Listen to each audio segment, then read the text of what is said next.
Welcome to ethnobotany in a minute. ఈరోజు టాపిక్లో next plant వచ్చేసి స్వీట్ నీమ్. ఈ స్వీట్ నీమ్ వచ్చేసి పెరెనియల్ ప్లాంట్ అండ్ దీని గ్రోత్ హ్యాబిటేట్ వచ్చేసి ష్రబ్ ఆర్ ట్రీ టైప్, అంటే పెద్ద ట్రీ లాగా గ్రో అవుతుంది లేదా ష్రబ్గా కూడా గ్రో అవుతుంది. అండ్ దీని సైంటిఫిక్ నేమ్ వచ్చేసి ముర్రాయా కొయినిగి.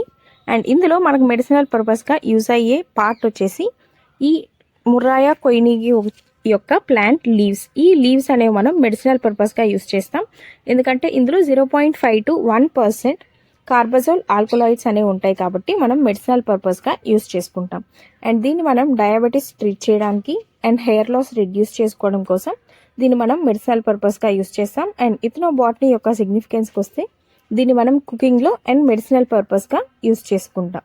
అండ్ అలానే ఈ ప్లాంట్ వచ్చేసి మనం షుగర్ కంట్రోల్ చేసుకోవడానికి యూస్ చేస్తాం, like diabetes, and digestion improve చేసుకోవడానికి యూస్ చేస్తాం, అండ్ డయేరియా అండ్ డిసెంట్రీని కంట్రోల్ చేయడానికి కూడా మనం ఈ ముర్రాయా కొయినిగి ప్లాంట్ అనే దాన్ని యూస్ చేస్తాం. అండ్ ఇది యాంటీ ఆక్సిడెంట్ రిచ్ ఉన్న లీవ్స్, ఈ sweet neem leaves, nothing but కరివేపాకు లీవ్స్.